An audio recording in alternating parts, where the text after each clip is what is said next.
If you look down the highway and you see a big tractor trailer, it's got on the back of it what's called a container with a lot of stuff that's packed in there and shipments. Do you know you could put 10,000 of them on a ship, a container ship? And right now, there are thousands of those container ships with 10,000, 12,000 containers on each ship outside of Shanghai. China's no COVID policy has locked things down. There are ships waiting to pick up, drop off, transport goods. Probably by the fourth quarter, that starts to alleviate itself and you will start to see more goods flow. General Motors just said they have 95,000 vehicles that are sold, built, ready to go, but they cannot sell them yet because they're waiting for computer chips from the backlog from Asia. As we start to see things unwind, you will see goods flow. The fact that they don't have those goods that they could sell, it's making used car prices go up. It's making new car prices that are available go up. And that's what we're seeing out there. So by the fourth quarter, the Fed hikes take a bite. People have an incentive to save. Comparisons to inflation go down and goods start to flow. We see mortgage rates coming back down under 5% in the fourth quarter. Now, as the Fed hikes, it's bullshit, folks, when the Fed says to you, hey, we think there's a soft landing, we could avoid a recession. No chance of that, okay? Let's go throughout history here. For the last 100 years, the Fed hikes us into this dark era recession. Hike, we get a recession. Hike, recession. Again.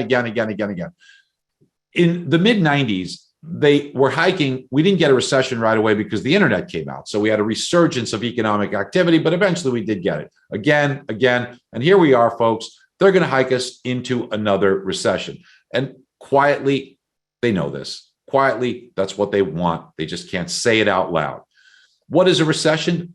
The technical definition of it is the National Bureau of Economic Research. They're like an umpire. And they say, okay, we entered a recession here. The rule of thumb is two, and many people think it's this, 2 consecutive quarters where our gross domestic product, our GDP, is negative number. Now, we already got a negative number for the first quarter. It was minus 1.6%. And yesterday, the Atlanta Fed forecasted negative 1% gross domestic product for the second quarter. We'll have to see what it comes in for the second quarter. But if it's a negative number, that's kind of like the rule of thumb definition. It's not official until the National Bureau of Economic Research says, yes, we are in a recession as the umpire. But that's like in a baseball game. If the pitcher throws a ball right down the middle, right over home plate, it's pretty hard for the umpire not to call it a strike. We get 2 negative quarters of GDP. It's going to be pretty hard for the National Bureau of Economic Research to not call it a recession. So we may be in a recession right now. So what does that mean? Well, one of the things that'll get hurt is the job market, and that will slow things down. But a lot of folks will tell you, how can we possibly be in recession? You see these people paraded on TV that just don't understand it. They say, there's no chance for recession because the job market's so strong. Well, I've got news for you. That's exactly when you get recessions. Let's take a look at the last 100 years and look at the unemployment rate.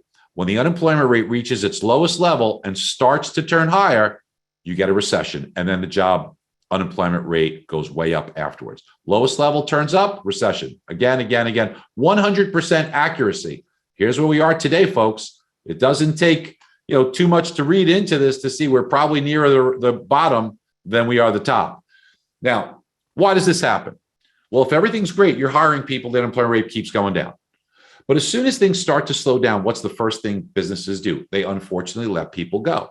Now, those newly unemployed people, they change their buying habits. They spend less, they shop less, they go out for less extravagant stuff. And all those businesses that used to get their business, they experience a slowdown. So they start laying people up. And the cycle perpetuates itself, as you could see, very quickly. And we head into recessions very quickly. The unemployment rate today is 3.6%.